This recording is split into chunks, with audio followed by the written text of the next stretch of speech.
Magandang araw mga bata, magsitayo ang lahat para sa isang panalangin. Almighty God, you are the source of life. We thank you for all the blessings you have given to us. Thank you for giving us another day to learn something new. Clear our mind and help us focus. Guide us and our teacher as we study and create new learning experiences.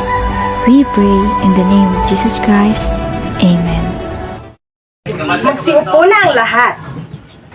Magandang araw mga bata. Kumusta na ang lahat? Mabuti naman dahil sa araw na ito ay marami na naman tayong matututunan ng mga bagong leksyon. Bago tayo magpatuloy, may lumiban ba sa klase ngayong araw? Mabuti naman. Ngayon, ilalahad ko sa inyo ang mga pamantayan na dapat niyo sundin habang tayo ay nasa klase. Umupo ng maayos at makinig na mabuti sa guro. Maging alerto lagi sa klase. Lumahok sa mga gawain at talakayan sa klase. Iwasan ang sabayang pagsagot. Itaas ang kamay kung gustong sumagot sa mga tanong. At iwasang pagtawanan ang sinumang magkamali sa pagsagot. Maasahan ko ba ang lahat sa inyong mga bata? Mabuti naman. Ngayon, pansinin natin ang chart na nasa pisara. Ang chart na ito ay ang behavioral chart. Ang bawat pangkat ay may 6 na buto na may katumbas na 5 puntos bawat isa. Kapag hindi mabuti ugali ang ipapakita ng bawat pangkat, ay babawasan ng buto at ang ibig sabihin ay mababawasan din ang inyong puntos. Maliwanag ba? Mabuti naman. Ngayon, pansinin ang ikalawang chart. Ang chart na ito ay ang talaan ng puntos. Kapag napagtagumpayan ninyo ang mga gawain, ay magkakaroon kayo ng 15 puntos. Maliwanag ba? Mabuti naman! Handa na ba kayong matuto? Magaling! Ramdam ko ang inyong pananabik. Bago tayo magpatuloy, ay babalikan muna natin ang ating nakaraang leksyon. Magpapatugtog ako ng musika at kasabay ng tugtog ay tatayo ang nakaupo dito sa unahan at uupo ulit. Pag upo niya, ang katabi naman ang tatayo at uupo ulit at ang katabi naman ang tatayo at uupo at susunod-sunod na hanggang sa huminto ang tugtog. Ang huling nakatayo ng huminto ang tugtog ay siyang sasagot sa tanong. Maliwanag ba? Mabuti naman. Ipagpalagay natin na tumugtog at huminto na ang musika. Ikaw, Regine, dahil ikaw ang huling nakatayo nang huminto ang tugtog, ikaw ang sasagot sa aking tanong. Tungkol saan ba ang ating huling tinalakay? Magaling! Ito ay tungkol sa paglilingkod o serbisyo sa komunidad. Ipagpalagay natin na tumugtog at huminto na ang musika. Ikaw naman, Chan, ano ba ang kalagahan ng paglilingkod o serbisyo sa komunidad? Tama! Mahalaga ang serbisyo o paglilingkod sa komunidad upang matugunan ang pangangailangan ng mga kasapi ng komunidad. Ipagpalagay natin na tumugtog na at huminto na ulit ang musika. Ikaw naman, Grace, bakit mahalaga ang serbisyo o paglilingkod na ibinibigay ng mga bumubuo ng komunidad? Tama! Dahil dito nakasalalay ang kaayusan, kaligtasan at kaunlaran ng mga taong naninirahan dito. Ngayon, ating malalaman kung mayroon ba talaga kayong naintindihan sa ating nakaraang paksa. Tingnan ninyo ang inyong mga name tag. Ano ang inyong nakikita sa larawan? Tama! Ang nasa larawan ay ang larawan ng mga naglilingkod sa komunidad at larawan ng maling gawain. Mayroon akong inihandang mga pangungusap. Kung ang pangungusap ay tama, humarap upang makita ang larawan ng mga naglilingkod sa komunidad na nagsasaad na tama ang pangungusap. Kung mali naman ang pangungusap, tumalikod upang makita ang larawan ng maling gawain na nagsasaad na mali ang pangungusap. Naintindihan ba mga bata? Magaling! Ngayon, unang pangungusap. Hindi nakakatulong ang mga taong naglilingkod sa komunidad. Magaling! Ang pangungusap ay mali. Pangalawang pangungusap. Mamahalin ko ang mga taong tumutulong sa pagpapaunlad ng aking komunidad, tanda ng aking pasasalamat. Magaling! Ang pangungusap ay tama. Pangatlong pangungusap. Mapapahalagahan ko ang mga taong naglilingkod sa aming komunidad sa pamamagitan ng pagpapakita ng walang pakialam sa aking komunidad. Tama! Ang pangungusap ay mali.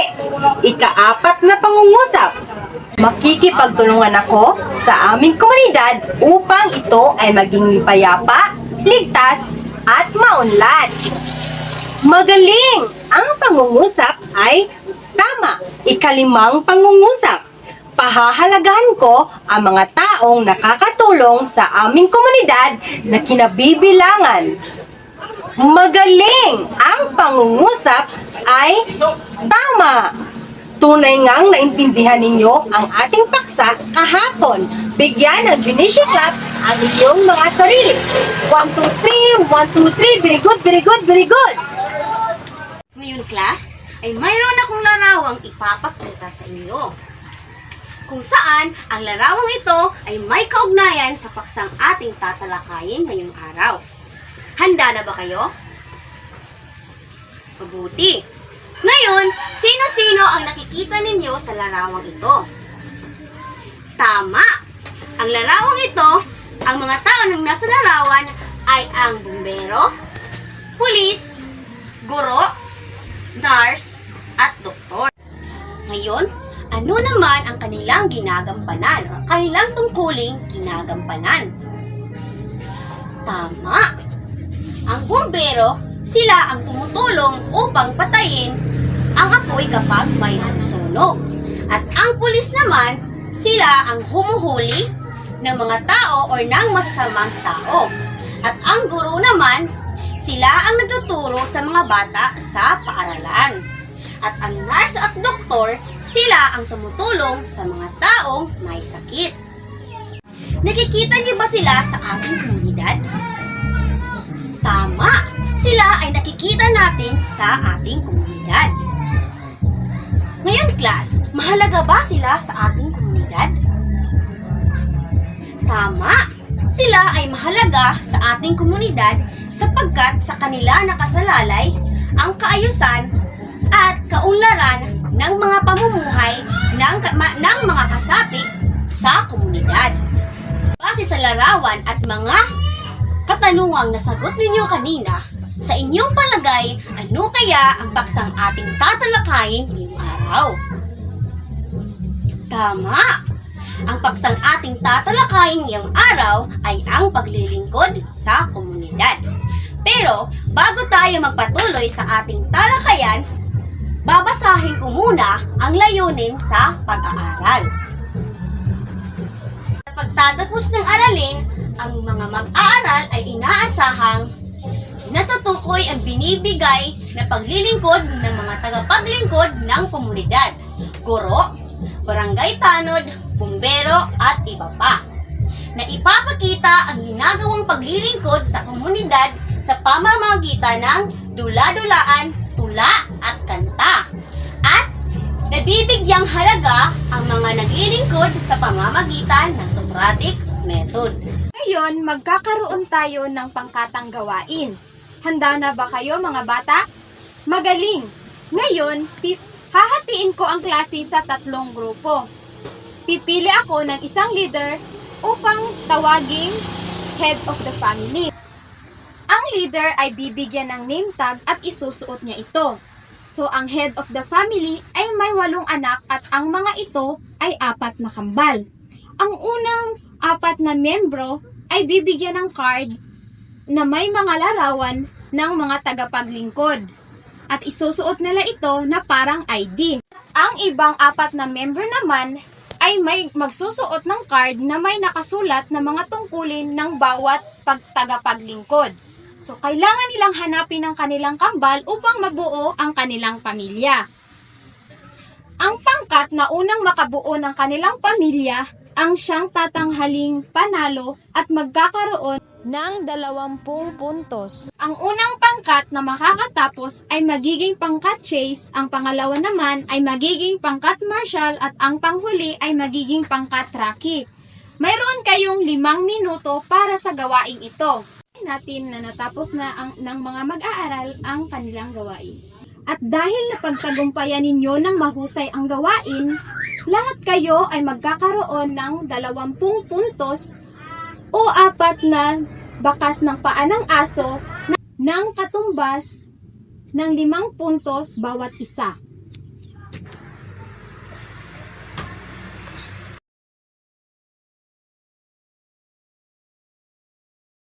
Dahil nauna ang pangkat cheese matapos, sila ay magkakaroon ng karagdagang 10 puntos. Tapos na ninyo ang gawain, meron akong mga katanungan. Kung sino-sino ang mga tagapaglingkod na wala sa larawan na naipakita kanina. Okay, Bibilin, maaari kang tumayo. Tama. Ang magsasaka, karpintero, stubero, barangay tanod, kapitan ng barangay, barangay health workers at basuriro ang mga tagapaglingkod na hindi na ipakita sa larawan kanina. Nais mo rin bang makatulong sa iyong komunidad? Mabuti naman kung ganun. So bilang mag-aaral, ano kaya ang pwede mong maitulong o maiambag sa iyong komunidad? Tama! Mag-aaral kayong mabuti upang matupad ang inyong mga pangarap na maging isa sa mga tagapaglingkod ng ating pamayanan upang makatulong sa ating komunidad. Ang mga isinuot kanina ng mga head of the family ng bawat pangkat ay ang 3 uri ng paglilingkod sa ating komunidad. Ngayon, base sa inyong ginawang pangkatang gawain kanina, anong nga ulit yung 3 uri ng paglilingkod sa ating komunidad, class? Sinong makakasagot? Yes, Jaya! Wow, magaling! Ang 3 uri ng paglilingkod sa ating komunidad ay ang paglilingkod para sa pangunahing pangangailangan ng bawat miyembro ng komunidad, paglilingkod na nakakatugon sa kalusugan ng komunidad, at paglilingkod para sa kaligtasan. Magaling! Ang 3 uri ng paglilingkod sa ating komunidad ay ang paglilingkod na nakatutugon sa pangunahing pangangailangan ng mga kasapi ng komunidad, paglilingkod na nakakatugon sa kalusugan ng komunidad, at paglilingkod na nakatutugon sa kaayusan at kaligtasan ng komunidad. Ngayon, class, ay mayroon naman tayong pangkatang gawain. Kung ano ang pangkat nyo kanina, ay yun din ang pangkat nyo para sa gawain ito. Ngayon, class, tingin sa pisara. Meron tayong picture ng mga karakter ng Paw Patrol. At dito na nakalagay ang mga gawain ng bawat pangkat. Ngayon, pumili kayo ng isa sa inyong pangkat para kunin ito. Ipagpalagay natin na nakuha na ng bawat pangkat ang kanilang gawain.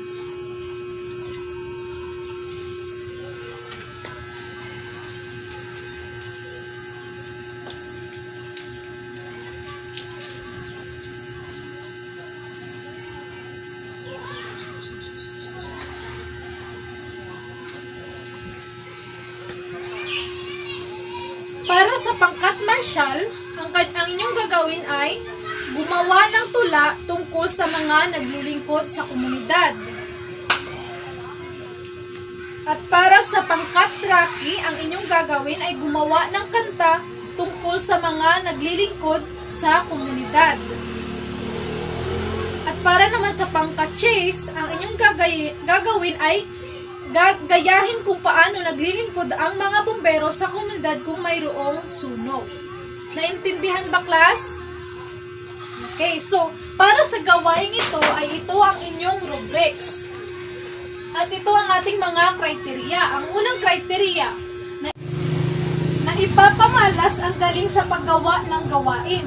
Kung mahusay ang pagkagawa sa gawain, ay makakakuha kayo ng 5 puntos. Kung hindi gaanong mahusay ang pagkagawa sa gawain, ay makakakuha lamang kayo ng 3 puntos at 1 puntos naman kung nangangailangan ng karagdagang pagsasanay.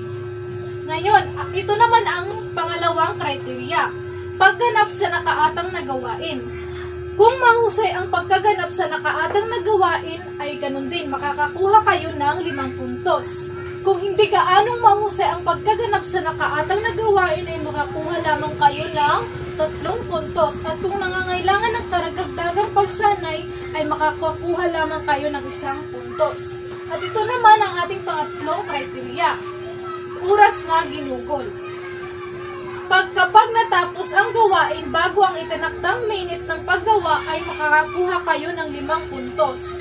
At kung natapos naman ang gawain sa itinakdang minute na paggawa ay makakakuha lamang kayo ng 3 puntos. At kung natapos ang gawain lagpas sa itinakdang minute ng paggawa ay makakakuha lamang kayo ng 1 puntos. Tandaan na mayroon lamang kayong 5 minuto para sa gawaing ito.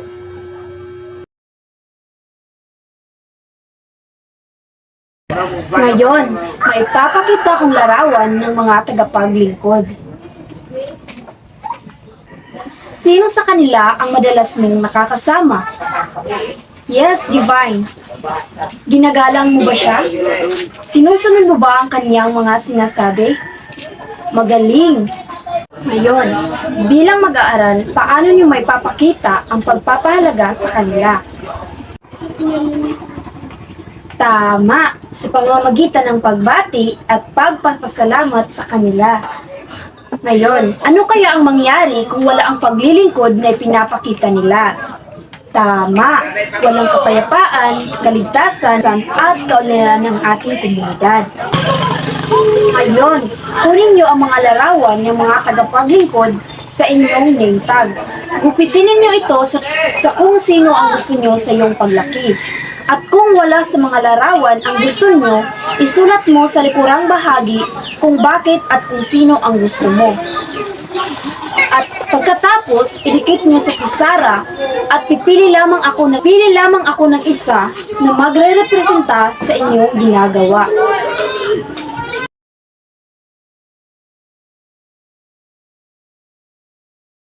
Ang paglilingkod sa komunidad ay isang inaambag na paglilingkod.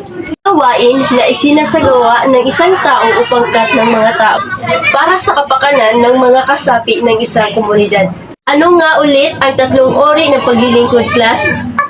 Tama! Ang 3 uri ng paglilingkod ay ang paglilingkod na nakatutugon sa kalusugan ng mga kasapi ng komunidad at paglilingkod na nakatutugon sa kaligtasan at kaayusan ng mga kasapi ng komunidad at ang paglilingkod na nakatutugon sa pangunahing pangangailangan ng mga kasapi ng komunidad. Tindihan ba ang leksyon ngayong araw, mga bata? Kung gayon, ay ating susubukin ang inyong kaalaman. Pag-ugnayin ang tagapaglingkod at paglilingkod. Sulat sa patlang bago ang numero ang titik ng tamang sagot. Ipagpalagay natin na tapos na sagutan ng mga... Yan na ang lahat para sa ngayon. Paalam mga bata!